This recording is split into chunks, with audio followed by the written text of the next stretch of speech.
Ce programme vous est présenté par Cardam Digital.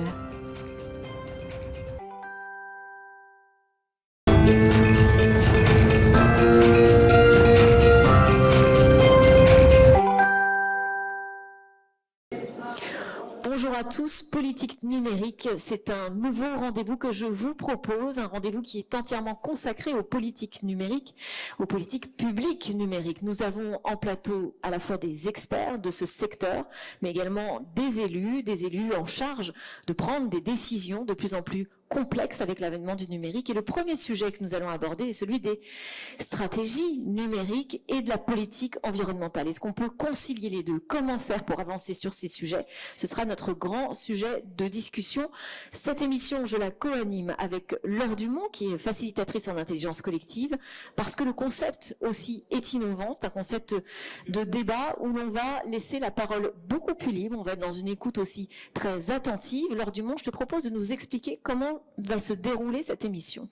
Oui, merci Delphine. Alors le cercle de dialogue, c'est comme ça que nous allons fonctionner. C'est une expérimentation, c'est une première. Le cercle du dialogue est une modalité qui permet de ralentir le rythme, d'être dans une écoute assez profonde. On écoute avec attention et on parle avec intention. L'intention que nous avons collectivement, c'est de co-construire ensemble des réponses pour faire grandir, pour permettre de faire une pédagogie constructive pour ceux et celles qui nous écoutent. La modalité, elle est toute simple, un bâton de parole qui sera en l'occurrence le micro et que les uns et les autres, vous allez me demander pour successivement pouvoir prendre la parole, 3 minutes max chacun au total sur chaque cycle d'un quart d'heure. Oui, parce que cette émission sera découpée en 3 parties, 3 séquences. On aura un premier temps déjà pour échanger sur la manière dont on perçoit ce sujet, tech, environnement. Est-ce vraiment compatible à nos yeux, aux yeux des experts qui sont ici en plateau? Et puis dans un second temps, on va rentrer sur la réalité du terrain. Quelles sont nos expériences? Quelles sont les bonnes et les mauvaises expériences en matière de politique environnementale, de développement du numérique dans la ville? Et puis, troisième séquence, eh bien là, on va travailler sur des pistes concrètes pour avancer ensemble sur ce sujet. On construit finalement les politiques de la ville de demain autour de ce plateau. Ça se passe ici sur Innopolis Expo. C'est pas un hasard, Innopolis Expo, c'est aussi le rendez-vous des collectivités territoriales qui viennent s'intéresser et s'interroger sur l'innovation dans la ville. Eh bien, je propose qu'on démarre tout de suite avec mes intervenants que je vais vous présenter autour de la table. Aujourd'hui, Patrick Chaise, donc sénateur de l'Ain, président du groupe d'études numériques du Sénat. Bonjour, bienvenue à vous. Constance Nebula, à côté de vous, vice-présidente de la région Pays de la Loire, chargée du numérique. Bonjour Constance, vous avez plein d'autres attributions, tous d'ailleurs, autour de cette table, mais vous nous les expliquerez au moment de vos développements. Serge Abitboul, qui nous fait le plaisir également d'être là, membre du collège de l'ARCEP et chercheur à l'INRIA. Et puis Pascal Zerates, le directeur général de Cardam Digital. Alors cette première question que j'ai envie de vous poser, tech, environnement, quand vous entendez ces deux termes, est-ce que vous vous dites, bah oui, évidemment, c'est une évidence, ça fonctionne. Est-ce que c'est deux choses qui peuvent avancer main dans la main, ou au contraire, vous avez des réticences? Est-ce qu'on est autour de cette table plutôt techno-enthousiaste, peut-être même techno-solutionniste, ou techno-sceptique? Constance Nebula. C'est parti, je commence. Alors, je ne sais pas si la bonne réponse, c'est déjà de mettre dans des cases bien définies avec une réponse aussi ferme. On n'est pas sur des solutions aussi noir ou blanc. En revanche, je suis persuadée et convaincue, en tout cas dans les fonctions qui sont les miennes, à la fois à la région Pays de la Loire en charge du numérique, j'ai aussi une fonction à Angers-Loire Métropole où je m'occupe de territoires intelligents. Le sujet, c'est comment est-ce qu'on fait converger les transitions. Et je considère depuis longtemps que les transitions numériques et les transitions écologiques et environnementales sont liées et doivent avancer ensemble. L'un des exemples, je dirais, les plus marquants de ce qui peut se passer dans les territoires, c'est sur les sujets de smart city, de territoires intelligents. Comment est-ce qu'on fait pour utiliser l'innovation, les technologies, le numérique pour avancer sur des objectifs très pragmatiques, très concrets, très simples, d'économie d'énergie, de réduction des ressources, bref, de comment est-ce qu'on fait pour avoir un territoire qui a une ressource plus efficiente dans sa façon de gérer le territoire et comment on met ces technologies au service de cette transition écologique. La frontière à trouver, et c'est un équilibre subtil, c'est comment est-ce qu'on fait pour que le numérique ne soit pas plus consommateur, que ce soit l'outil, la structure, l'usage, si les données derrière, ne soient pas plus consommateurs que l'impact positif est censé retirer. Et donc on surfe sur cet équilibre en permanence pour, encore une fois, aller chercher de l'efficience dans le territoire intelligent. On va chercher des économies d'énergie. C'est quelque chose de très concret, très pragmatique, et c'est ça qui doit nous animer. Merci, merci. Je vous en prie. Patrick Chaise. Eh bien, merci déjà de votre invitation à participer à cette table ronde. Moi, je voudrais m'inscrire dans ce qui vient d'être dit et j'allais aller un peu plus loin peut-être dans la réflexion du sujet numérique et de son impact environnemental. Alors j'ai été à l'origine d'une mission d'information sur le sujet qui est née d'observations. Ces observations, elles étaient simples, c'était des observations de la vie de tous les jours. La première, c'était les réactions assez violentes et négatives de l'arrivée de la 5G. Pour la première fois, on avait des actions locales de nos concitoyens qui étaient dans une forme de rejet.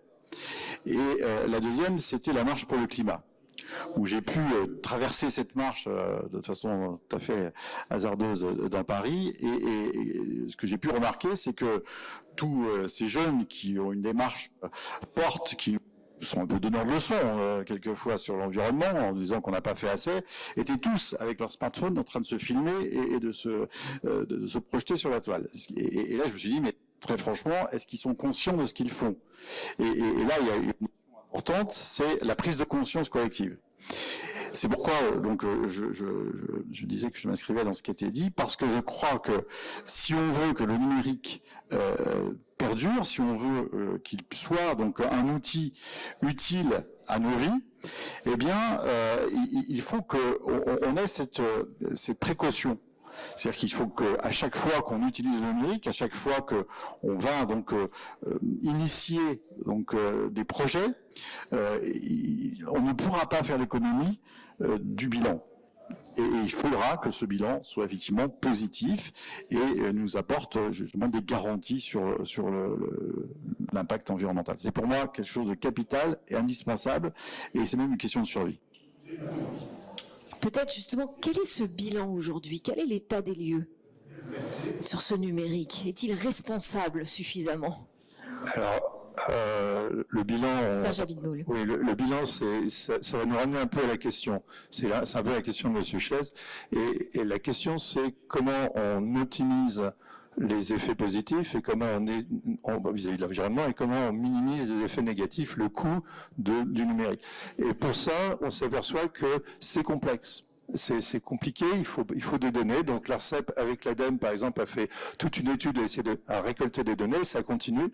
Et je pense que au cœur du sujet, il y a l'objectivisation des questions, c'est-à-dire ne pas être dans l'irrationnel, regarder véritablement combien ça coûte, quels sont les avantages d'une technique qui est proposée, quel est son coût.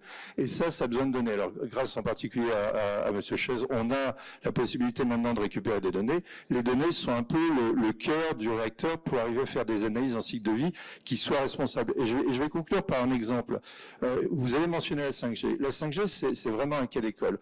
Les gens se sont quasiment insultés pour savoir est-ce que c'est bon, est-ce que c'est pas bon sur l'environnement, et tout le monde avec des arguments qui étaient valables. Mais oui, un émetteur 5G, ça consomme beaucoup moins pour la même quantité de données, enfin 10 fois moins qu'un émetteur 4G, etc., etc. Donc il y a une étude qui a été faite par l'ARCEP avec des industriels, avec des spécialistes, des fabricants de composants, et on est arrivé à montrer justement que la situation n'est pas aussi simple que ce qu'on racontait. C'est-à-dire que quand vous parlez des centres-villes, par exemple, où la 4G commençait à saturer, le déploiement de la 5G non seulement était indispensable, mais pour un point de vue environnemental, il était hyper efficace. Dans les campagnes, c'est moins vrai. Et donc, on boucle sur la question, c'est quels sont les objectifs? Les objectifs ne peuvent être que politiques. cette politique de décider où on veut aller, et après, les techniciens doivent arriver à mesurer, à étudier, à faire des analyses d'un cycle de vie qui soient vraiment responsables et sérieuses pour décider quels sont les bons usages, quelles sont les bonnes techniques, etc. Oui, alors moi, si je peux me faire le Pascal porte-parole oui, bien sûr. de la partie entreprise, donc le B2B dans tous ces environnements territoriaux. Nous, ce qu'on note aujourd'hui sur le marché, c'est que le smart building, donc le pilotage des équipements actifs du bâtiment en fonction des usages, c'est-à-dire simplement, je n'éclaire pas et je ne chauffe pas quand il n'y a personne dans le bâtiment. Déjà un premier pas, hein, ça fait son chemin et c'est en train de se mettre en place. Et puis on voit aussi apparaître cette notion d'autoconsommation partagée au niveau, enfin, qui correspond au circuit court de la production énergétique, au niveau des territoires, mais également au niveau de certaines entreprises qui se regroupent dans certaines zones.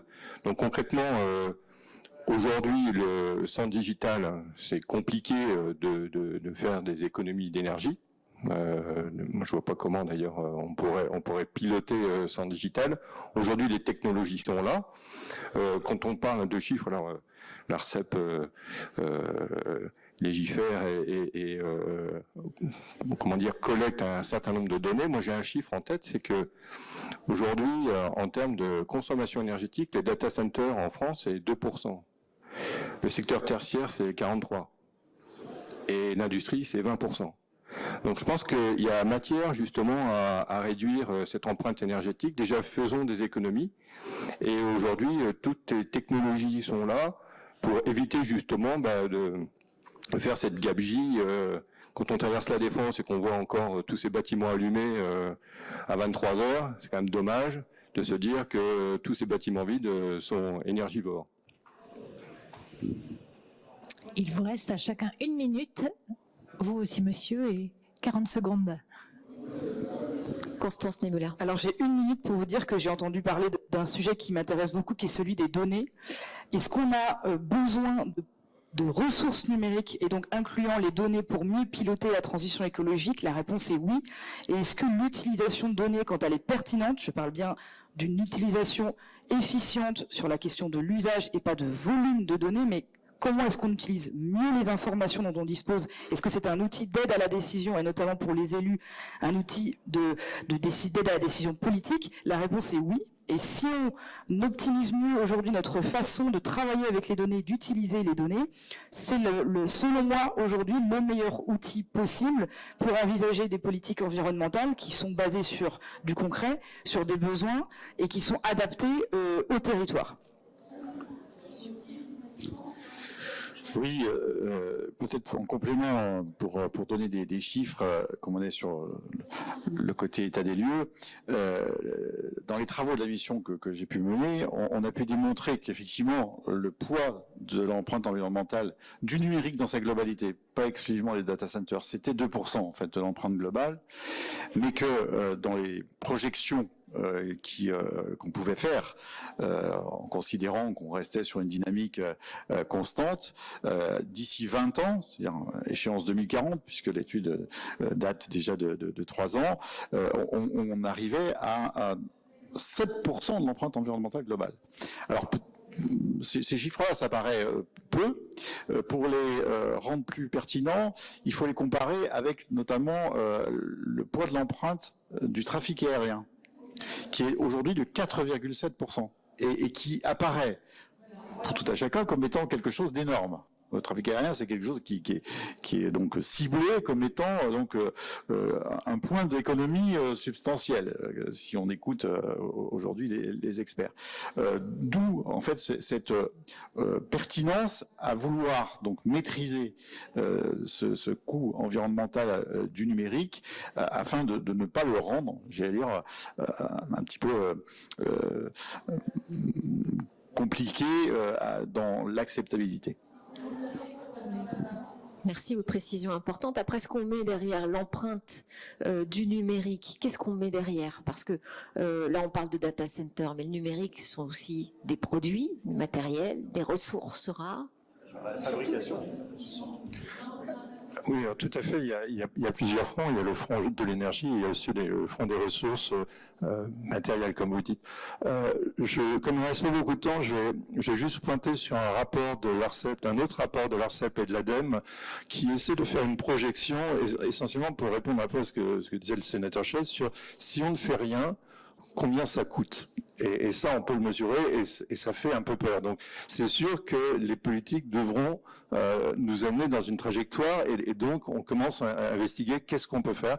Donc, on a étudié un certain nombre l'ADEME et l'ARCEP ont étudié un certain nombre de scénarios qui se basent sur la sobriété énergétique et sur l'éco-conception. Donc là, il y a toute une gamme de choses. Prenons juste l'éco-conception parce que c'est véritablement quelque chose de très important.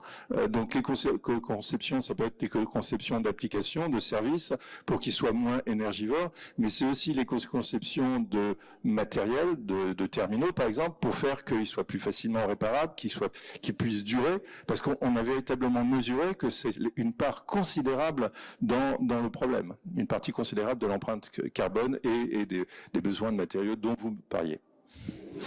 Merci beaucoup. Un mot avant qu'on Moi, je voulais juste rajouter un petit point. Je veux dire, si on regarde aujourd'hui ce qu'est une entreprise, alors qui n'est pas un territoire, mais ce qu'est une entreprise, aujourd'hui, la notion de sobriété numérique est vraiment d'actualité. Si on regarde par exemple, quand on déploie des systèmes dans des salles de réunion avec des capteurs de présence, etc., s'il fut un temps où on mettait plein d'écrans en bas de palier pour dire, voilà, telle salle de réunion, c'est telle heure avec telle personne et tel type de réservation. Aujourd'hui, on met juste des luminaires qui sont, on va dire, éco-responsables, qu'on sait complètement réintégrer et réinstaller sur différentes durées de vie. Et par conséquent, cette notion de sobriété numérique est complètement entrée dans les mœurs aujourd'hui sur la partie entreprise. Merci beaucoup. Je pense qu'on peut conclure ainsi donc cette première séquence. Alors, une partie d'entre vous reste sur la deuxième partie où on va rentrer dans l'expérience terrain. Serge Abitboul, vous cédez votre place à un nouvel invité. Donc, deuxième séquence, là, on va regarder concrètement tech et environnement. Comment ça se passe dans la ville, sur les territoires, comment les experts du numérique répondent aux interrogations aussi des élus sur leur stratégie environnementale. On sait que le mot Smart City est de plus en plus malvenu dans les communes. Pour autant, on a entendu en première partie que tech et environnement, ça peut fonctionner ensemble, notamment si l'on reste vigilant, notamment pour utiliser la data comme une mesure. Donc, on va avancer sur ce sujet avec donc un nouvel invité en particulier. C'est Laurent Monnet qui nous a rejoint. Laurent Monnet, maire adjoint de la ville de Saint-Denis. Vous êtes en charge de la transformation écologique. Alors ça tombe bien parce que la question c'est vraiment ça, c'est concrètement comment on utilise ce numérique ou comment on évite ce numérique dans ces politiques environnementales au niveau local. Alors qui veut commencer ? Allez, Laurent Monnet, vous venez d'arriver. Voilà, peut-être effectivement pour planter le décor et faire la transition avec les échanges précédents. Donc Saint-Denis, c'est au nord de Paris, territoire de pleine commune. C'est l'un des territoires qui a la densité de data centers sans doute la plus importante. Donc en fait, quand on parle de numérique et d'environnement, chez nous, ça se traduit comment ? Ça se traduit par des bâtiments. Il y en a le dernier là qui est en finition. Il fait à peu près la moitié du Stade de France pour vous donner une idée en termes de surface occupée. Voilà, là où on pourrait espérer, en tout cas où nos habitants, ils auraient plutôt envie d'avoir sans doute des arbres, un parc et un environnement plus vert, quoi. Donc on a ça en tête sur notre territoire. Encore une fois, on a de très nombreux. J'ai cité celui-là, mais on en a d'autres. Voilà. Comment on fait aussi sur notre territoire pour utiliser à bon escient le numérique, ce que on porte. On a plutôt une approche de sobriété d'une manière générale d'usage du numérique dans nos politiques publiques, mais on pense quand même que effectivement la donnée est essentielle aussi pour bâtir nos politiques. Et justement, notre constat, c'est quand même qu'à ce stade, les données du numérique qui peuvent nous être utiles pour bâtir correctement ces politiques publiques, elles ne sont plus dans nos mains, à nous, collectivités, quoi, et que c'est aussi ça un enjeu pour nous, c'est de nous les réapproprier avec les habitants.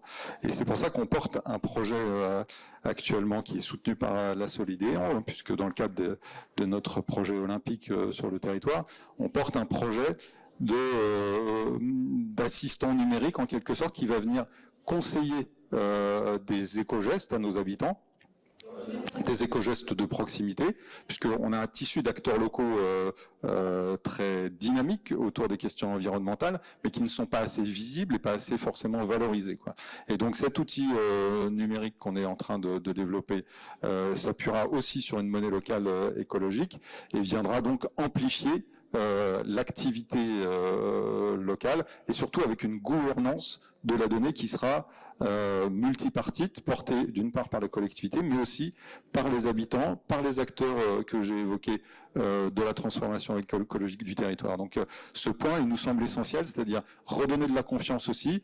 L'outil numérique, il est utile pour bâtir nos politiques publiques écologiquement vertueuses. Mais pour que ça fonctionne, il faut embarquer l'ensemble des parties prenantes, les habitants, les associations, les entreprises du territoire et évidemment les collectivités. C'est ça l'enjeu de notre projet, quoi.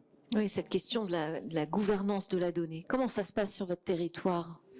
Alors, je veux réagir à ce qui vient d'être dit, parce que je crois qu'il faut qu'on soit bien d'accord sur la sémantique. Moi, j'avoue que quand on parle de sobriété numérique, ça me gêne. Ça me gêne parce que sobriété, ça veut dire se limiter. Et alors que, en fait, moi, je pense que ce qui est important, c'est l'efficacité numérique. C'est pour ça que je l'ai un peu dit tout à l'heure, c'est que l'important, c'est le bilan de l'utilisation du numérique. C'est ça qui est important. Et si on n'est pas sobre, tant pis. Si on est encore plus efficace sur l'environnement. C'est vraiment le sujet. Et donc, sur les data centers, par exemple, on a dans la loi qui a suivi la mission d'information intégré le fait de rendre les data centers plus vertueux, obliger donc les gestionnaires de ces data centers à faire en sorte qu'on optimise l'énergie et qu'on puisse récupérer aussi de l'énergie, puisque il y a de l'énergie qui est effectivement évacuée par ces data centers au mieux pour faire en sorte que le bilan environnemental global soit respecté. Et c'est pareil, tout à l'heure vous avez évoqué en disant est-ce que finalement le numérique peut servir à la technique, mais moi je dis non, le numérique doit servir à la technique. Je crois qu'il ne faut pas en faire une opposition, il ne faut pas en faire donc une dualité, il faut en faire une complicité. Oui, madame. Oui, Constance Nebula. Oui, merci beaucoup. Bien entendu, il y a plein de débats très intéressants, si le son nous suit, qu'on aimerait évoquer. Je rebondis juste. J'étais membre du jury de l'appel à projet Solidéo, donc je me souviens très bien des types de projets qui avaient été proposés à l'époque, et donc je découvre que celui qu'on avait suggéré va aboutir, et c'est plutôt une bonne nouvelle. Je rejoins un peu la question n'est pas tant effectivement de plus ou moins de sobriété, de comment on se limite, etc.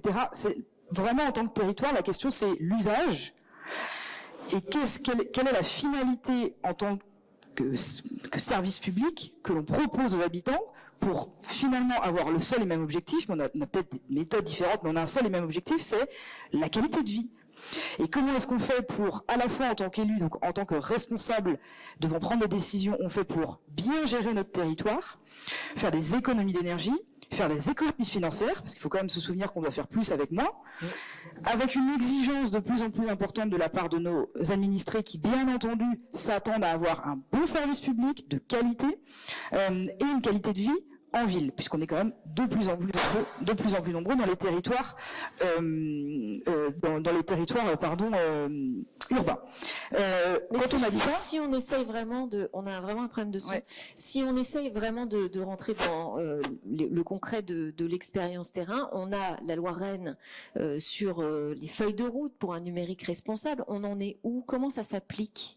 Alors, si vous voulez un exemple très concret, à Angers, on a une charte du numérique responsable qu'on a construit nous-mêmes autour de 4 axes. 1, les usages, bonnes pratiques. 2, les achats responsables, qui sont quand même une grosse part. 3, la sobriété numérique, mais dans le sens énergétique du terme, c'est-à-dire les comportements sur l'énergie que ça consomme. Et 4, la gestion de la fin de vie. On n'a pas voulu, par exemple, se simplifier la vie en signant une charte, qui est celle de l'INR, par exemple, l'Institut numérique responsable, qui a une charte qui est à peu près la même pour tout le monde. On a décidé de créer notre propre dispositif parce que c'est adapté au territoire par rapport à ce qu'on fait déjà, par rapport à nos moyens humains, par rapport à nos moyens financiers et de ce vers quoi on veut tendre. Ça veut dire quoi? Ça veut dire que on essaye déjà nous-mêmes, dans nos propres usages et dans nos propres pratiques en tant que collectivité, d'être exemplaires. Et je vais donner un exemple parce que c'est le plus parlant. On l'a évoqué sur le sujet précédent.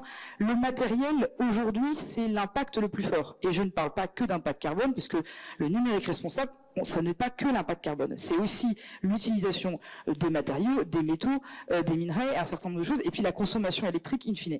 Si on rallonge, si on ne serait-ce qu'on fait ça, on rallonge la durée de vie des équipements. Déjà dans nos collectivités, dans les entreprises, si on favorise la réutilisation de pièces détachées, si on allonge la garantie, si on a un cercle vertueux sur le réemploi, le reconditionnement, sur la récupération de pièces détachées, etc. Tout ça, c'est pour moi la partie non visible, même si c'est la physiquement palpable, de l'iceberg, puisque je pense que c'est là où on va intervenir le plus, et donc les collectivités sur ce sujet-là prennent leur part très concrètement et avant la loi qui nous l'impose. Merci. Oui, alors, Pascal Zerates. oui, alors par rapport à la gouvernance de la data, moi, un sujet que j'aurais voulu aussi aborder aujourd'hui, c'est cette notion de propriété de la data. Parce que à partir du moment où on met en place tout un tas d'équipements qui vont être contrôlés et pilotés, et puis qu'on va organiser justement la gestion de la donnée, c'est de savoir à qui elle appartient cette donnée. Je crois que cette prise de conscience, elle est réelle aujourd'hui sur le marché entreprise. Il faut qu'elle le soit aussi sur les territoires, au niveau des collectivités, qu'on sache effectivement que la data, une fois qu'elle sort du territoire et qu'elle est hébergée ailleurs, elle n'appartient plus à celui qui l'a générée. Donc il y a un sujet effectivement d'efficacité numérique, comme le disait Monsieur le Sénateur, puisque effectivement quand on met de la data bien ailleurs, on consomme. Mais au-delà de ça, également, on perd aussi de sa souveraineté et par conséquent, on n'est plus vraiment maître chez soi. Donc à cette dimension effectivement d'efficacité numérique, il faut y rajouter cette notion de souveraineté, qui est aussi très vertueux, parce qu'à partir du moment où on maîtrise nos données, où on sait où elles sont, et si elles sont pas très loin, c'est encore mieux, eh bien, on sait en mesurer leur efficacité. Peut-être un dernier mot pour Laurent Monnet. Oui, et qui avait épuisé son temps, mais monsieur le sénateur, il lui reste 1 minute. Ah, pardon. J'ai la gardienne du temps. Je suis désolé. Donc, en fait, vous soulevez une question qui est assez primordiale. D'ailleurs, c'est un sujet d'actualité, puisque se discute en ce moment même à l'Assemblée nationale la loi pour sécuriser et réguler l'espace numérique. Et alors, là, il faut aussi qu'on ait de la cohérence. Au Sénat, quand j'étais rapporteur de ce texte, on a proposé et défendu la création d'un cloud souverain qui répond en partie à votre question, qui est une question fondamentale. Je viens d'apprendre il y a quelques minutes, quelques heures, pour être plus précis, que l'Assemblée nationale allait supprimer cet article. Et là, je m'interroge fortement sur, globalement, le pourquoi de cette initiative, qui me paraît ne pas aller dans le sens que vous évoquez. Donc, je vous invite à vous saisir les députés pour vraiment leur exprimer ce besoin qui est vraiment important, tant sur l'aspect de la souveraineté et de la garantie des données que d'un point de vue aussi environnemental, parce que c'est une maîtrise aussi de notre empreinte environnementale qui est derrière ce volet-là. Merci. Alors, s'il me reste un peu de temps, j'en profite. Oui, effectivement, de mon point de vue, ce qu'il faudrait éviter, c'est qu'on parlait de GAFA dans les précédentes présentations. Aujourd'hui, il faudrait pas que cette notion d'efficacité énergétique, efficacité numérique, devienne un prétexte pour voir arriver des GAFA venir légiférer sur nos territoires. Je parle même pas de la France, je parle même de l'Europe. Il ne faut pas qu'on devienne le terrain de jeu encore de ces GAFA sur ces sujets-là.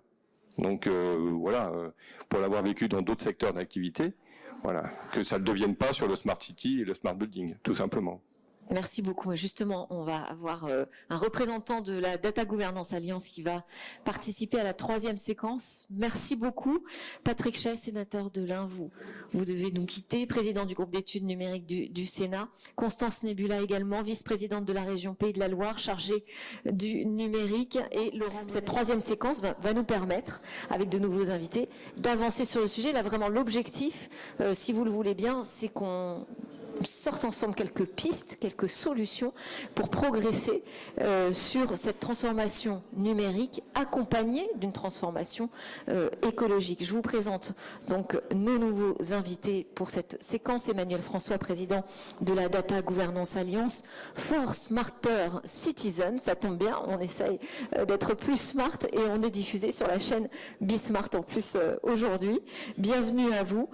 Vous êtes rejoint également par Jean Catan, le secrétaire général du Conseil national du numérique, et Ménade Ouchnir, ancien élu au numérique de Rosny-sous-Bois, DSI de collectivité. Et restez avec nous, je le précise, Pascal Zératez, le DG de Cardam Digital. Alors, j'ai posé une question comme ça un peu vague, mais quelles sont vos premières idées? Vous avez entendu les premières parties du débat. Quelles sont les premières idées que vous avez envie de partager pour qu'on avance, pour que tech et environnement avancent main dans la main? Merci. Alors, dans les premières idées, je vais être assez académique finalement dans l'approche, mais c'est les raisons de cette approche qui sont peut-être un peu nuancées. C'est bien sûr, comme d'habitude, commencer par des diagnostics. Alors, des diagnostics, on en a de plusieurs façons. On parlait de la donnée tout à l'heure, notamment, et l'étude de cette donnée fait partie d'un des outils de diagnostic. Mais pourquoi commencer par un diagnostic et c'est cette approche très académique? C'est parce que, comme disait quelqu'un, quand je m'ausculte, je m'inquiète, et quand je me compare, je me rassure. Et je pense que pour commencer et faire le premier pas vers une véritable politique numérique favorable à un développement durable, faut aussi peut-être aussi un peu rassurer les foules et pas être catastrophiste et finalement dire on n'est pas forcément là où on voudrait être, mais on part pas forcément d'aussi loin qu'on pensait. Et en commençant par rassurer tous les contributeurs et toutes les parties prenantes, que ce soit déjà les populations, mais aussi les décideurs publics ou les entreprises ou autres, on se donne déjà les moyens moralement de se lancer dans ce défi du numérique durable. Merci Ménade Ouchnir pour avoir démarré de manière si positive. Mais par quoi on commence alors? Oui, mais dans le même sens en fait. Pour se faire du bien aussi, je pense que la première étape, c'est aussi d'écouter. Au Conseil national du numérique, on a beaucoup travaillé sur ce travail d'écoute en fait et d'observation aussi de ces phénomènes, et on se rend compte en fait que la première chose à faire, c'est probablement de laisser parler un petit peu les émotions que peuvent à la fois faire naître la transition numérique et la transition écologique. Ce sont deux sources d'anxiété absolument majeures. On parle de techno-anxiété, on parle d'éco-anxiété, et être à l'écoute des populations est vraiment la première chose.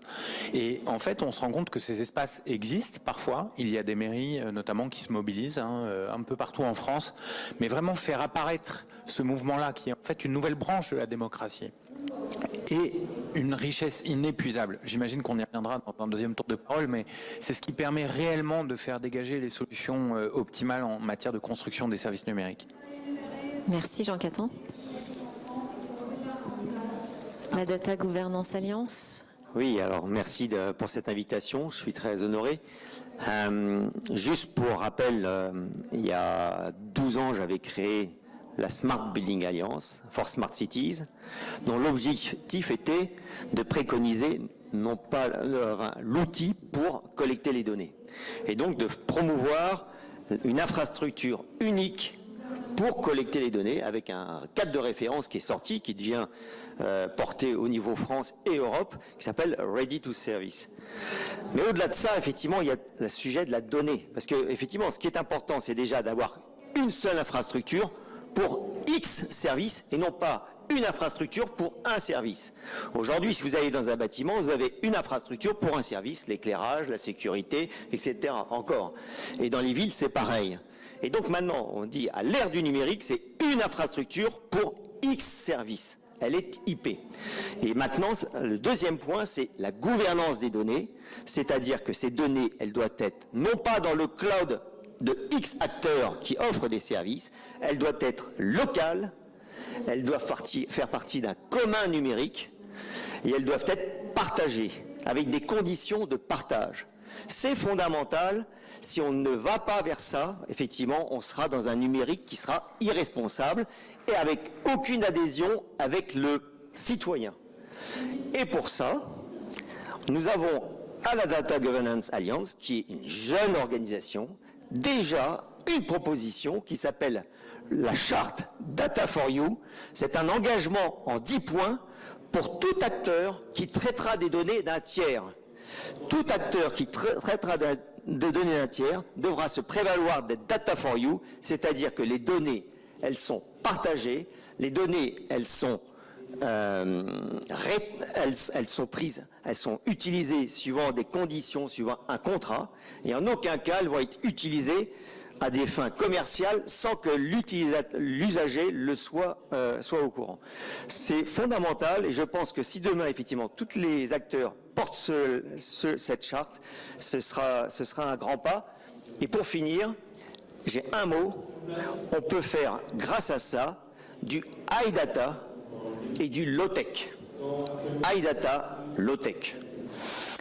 Et quels sont, parce qu'on a parlé de l'importance de la donnée, de mesurer finalement notre empreinte environnementale grâce au numérique. Là, on a eu l'impression que tout le monde était un peu d'accord autour de ça. Mais quelles sont les autres technologies, l'autre versant du numérique qui peut être intéressant au niveau local pour développer cette politique environnementale ?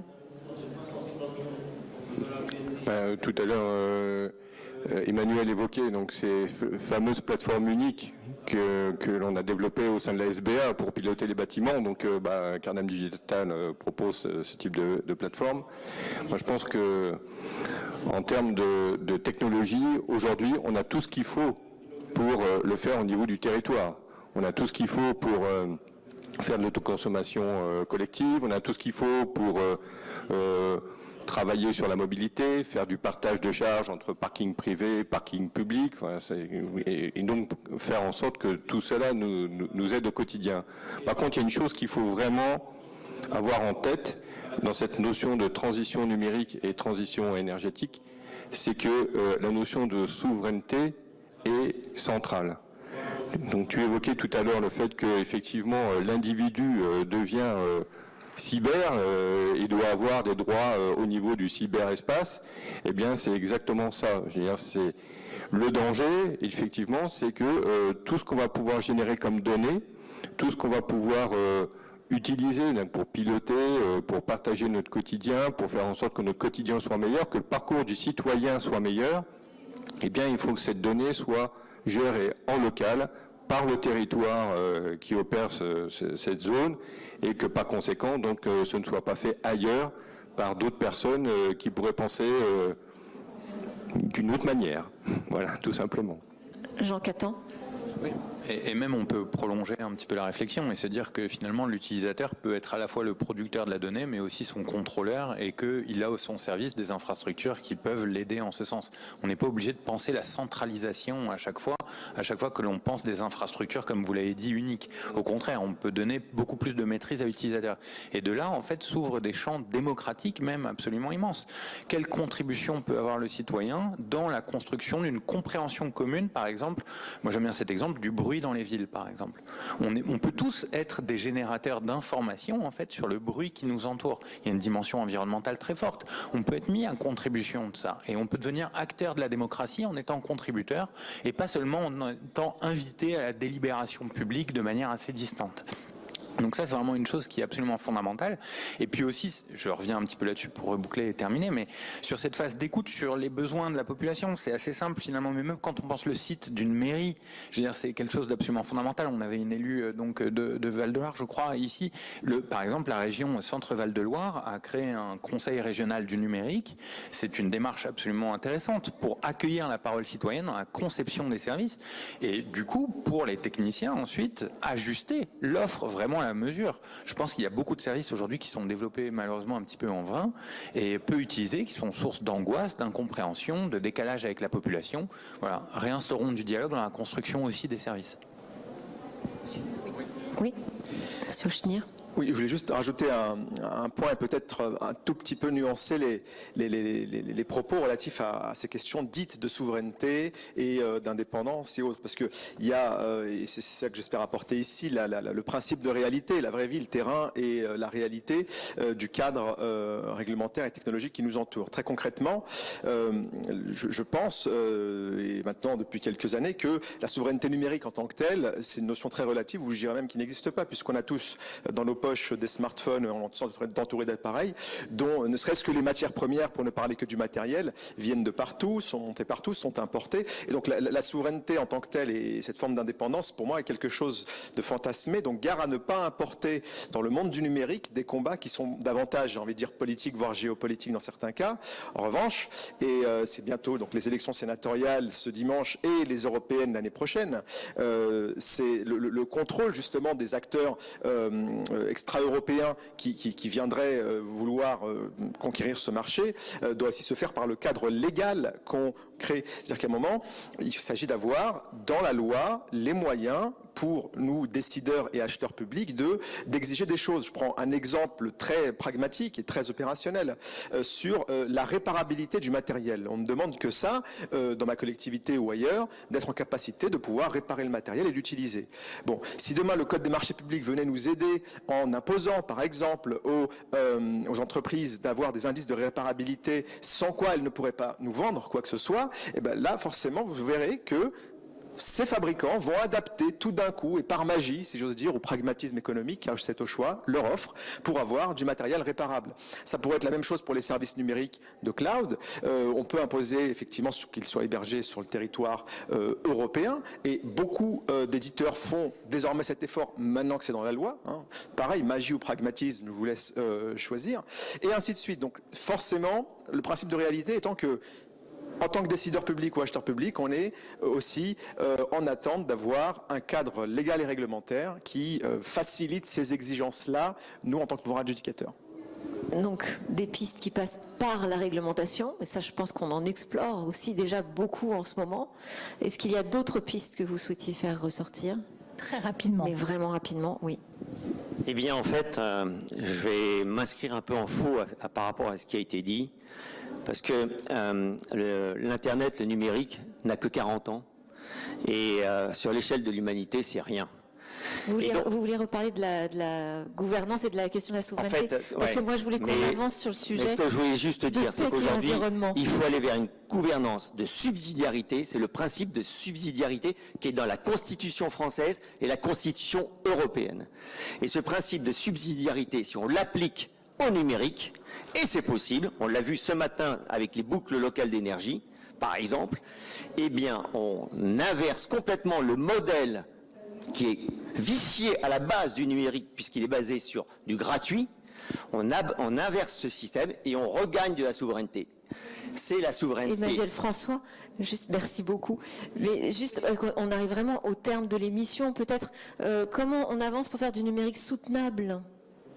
Qui veut terminer avec cette question ? Jean Catan ? Oui, je vais rebondir aussi sur ce qui a été dit, parce qu'il y a tout un modèle économique en fait à déconstruire. Oui. C'est-à-dire que si on se met autour de la table, on se rend compte qu'on est phagocyté par un régime de l'économie de l'attention qui amène en fait à une croyance de gratuité, mais qui en fait n'en est pas une, puisqu'on paye un lourd tribut.